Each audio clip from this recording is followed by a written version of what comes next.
Hello and welcome back to the Real Horror Show. I'm your host, Samantha. And hey, Message redacted. What? No! No. Okay, cut that out. Just start over. Okay.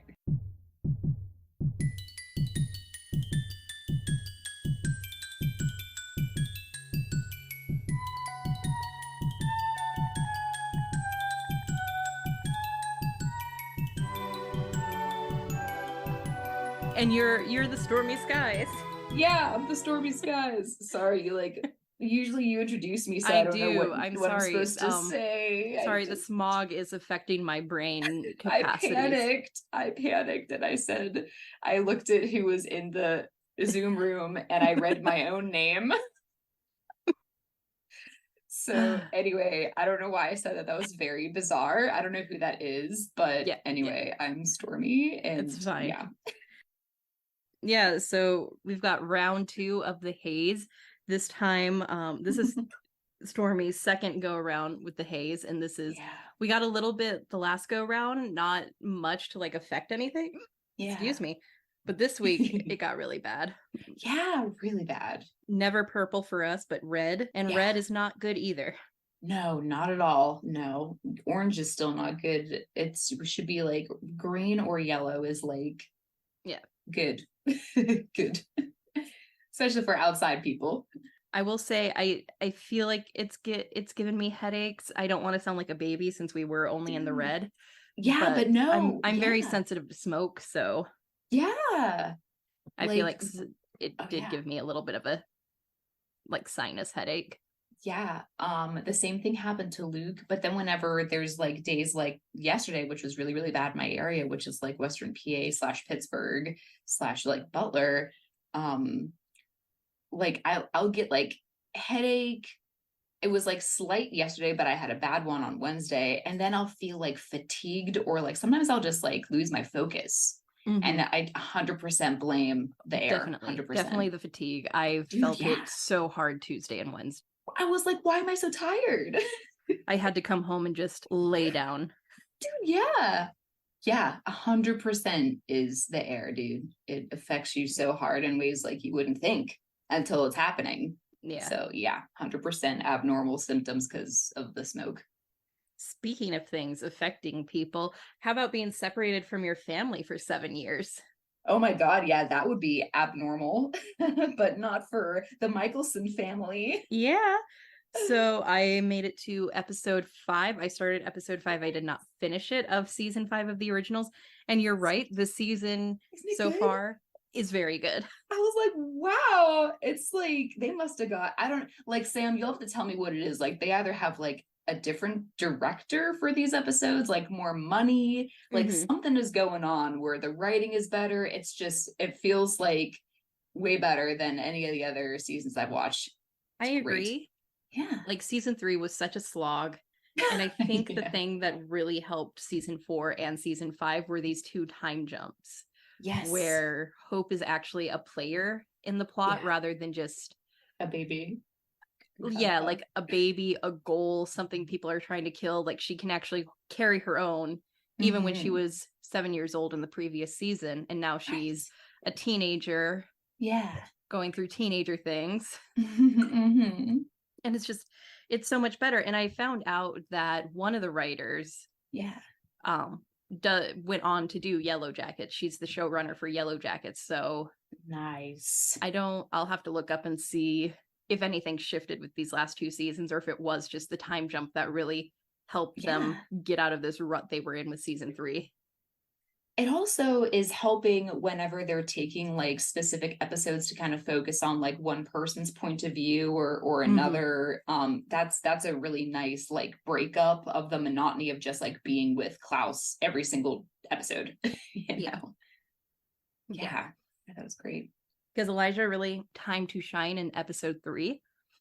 I know. How about that episode? That was really cool to see. I'm glad they didn't just let it go that he was just a dude that they went to visit to have a little therapy session. I like that he knew who they were, even though they didn't know that he could remember. Because of fucking Marcel.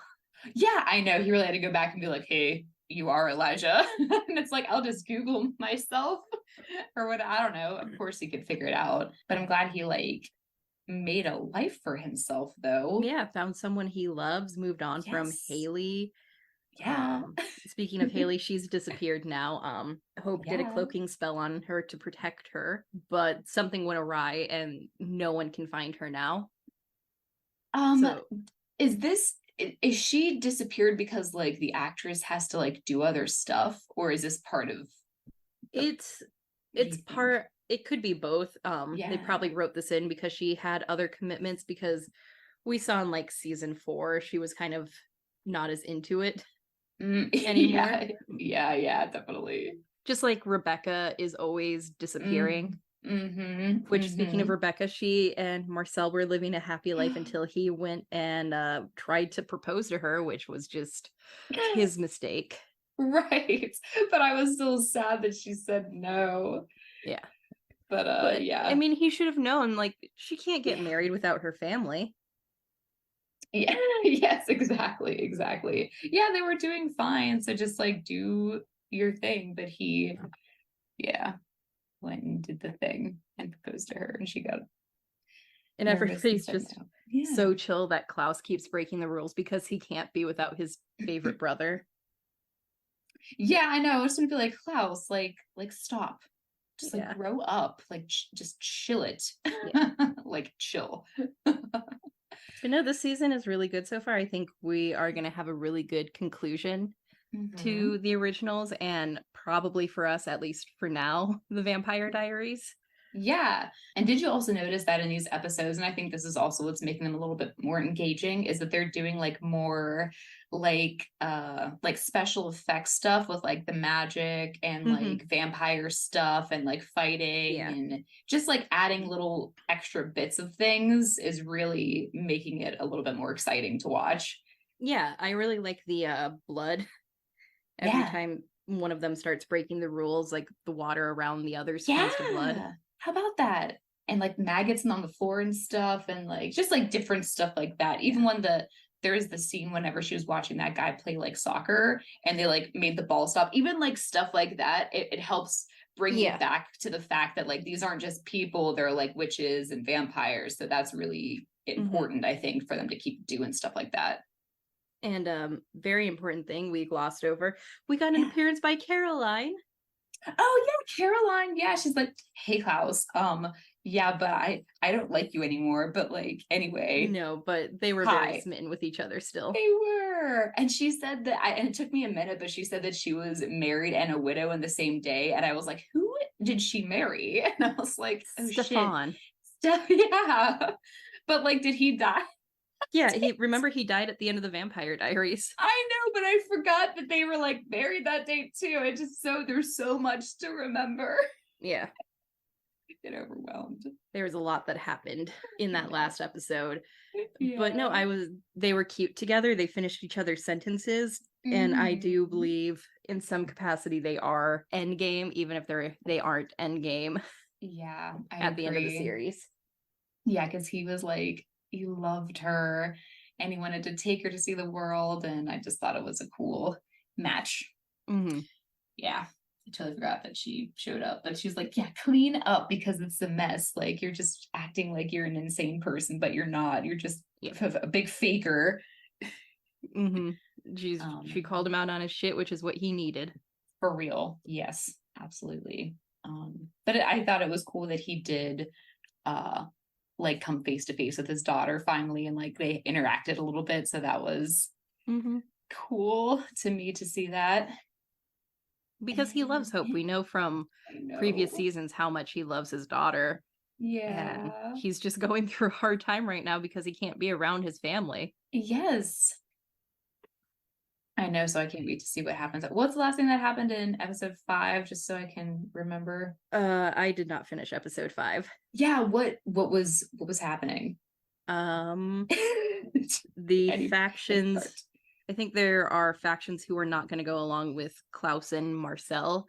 Oh yeah. Because they're trying to get everything under their control again in New Orleans, so they can find Haley before she dies. Yes, I don't know. I wonder where Haley is.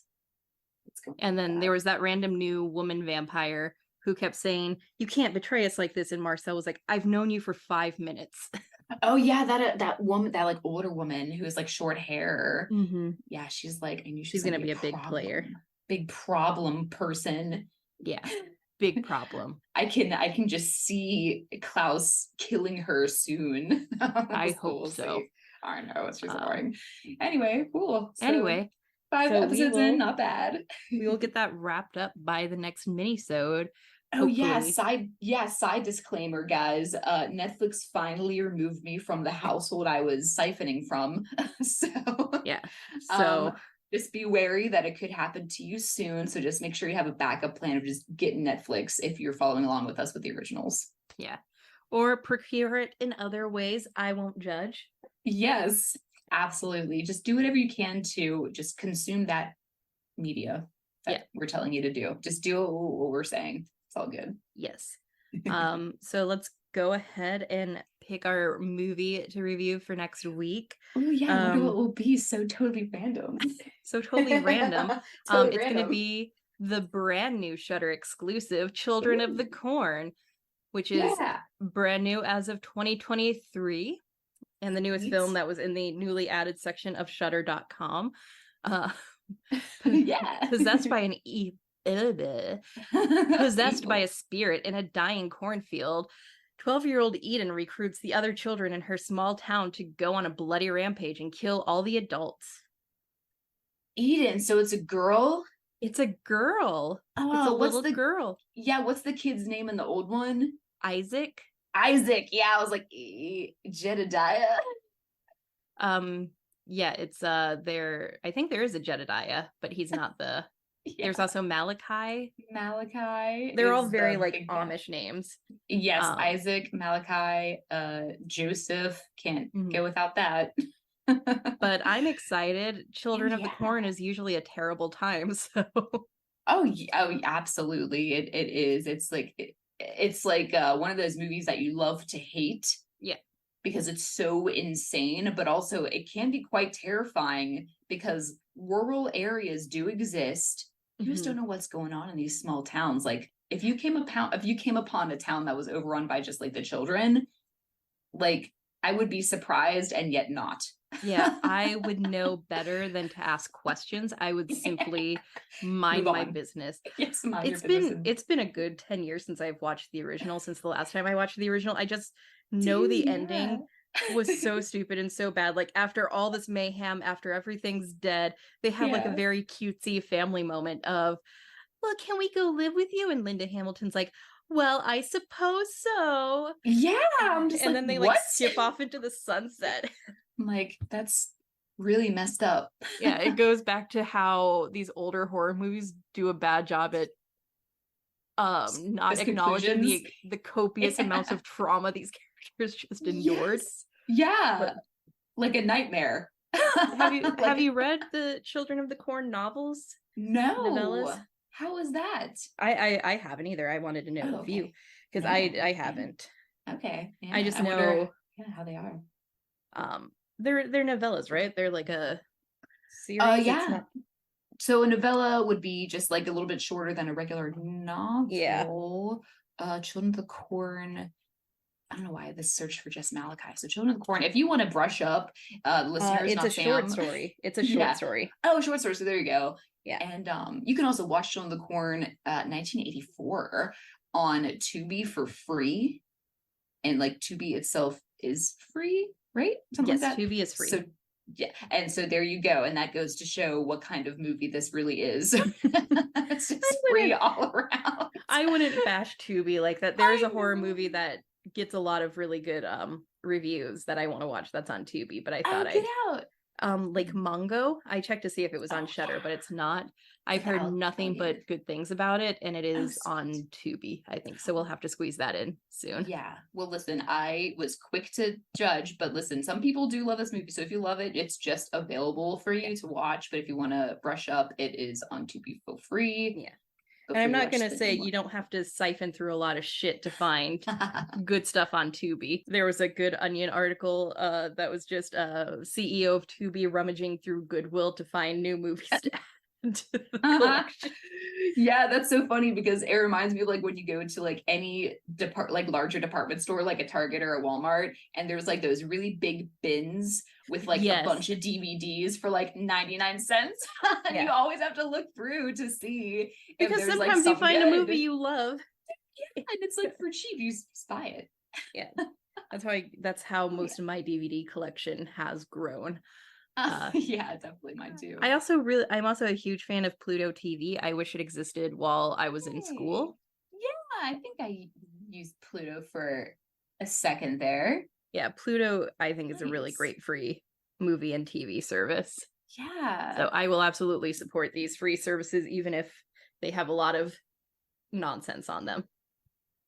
Yeah, for sure. Children of the Corn. I wonder if this is, you can get it. It's on the Night Shift collection, which is the short story collection by Stephen King, released in 1978. Yeah. Yeah, I knew it wasn't a novel. I just couldn't remember if it was one of his short stories or. It's hard to keep track. Yeah. Here's an illegal PDF of it, so maybe I'll go ahead and read it. Yeah, I was gonna say it's probably like just online somewhere you can find, or if you have like a conscience and you feel too bad, not us, but like you guys, listeners, it's like 99 cents for the ebook, but you probably get like the whole collection. So just read all of it. I mean, why not? So you know what? It's also kind of surprising that like a lot of his short stories and stuff are kind of made into movies more often than his novels. Is that like, am I right about that? It seems that way. It seems kind of balanced.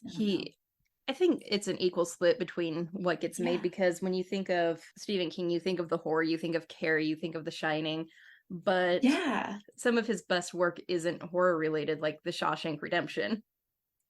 Yeah, definitely. Which is an Oscar-winning movie, and then Stand By Me, which is autobiographical in a lot of sense. What about The Green Mile? Is that him too? The Green Mile is him.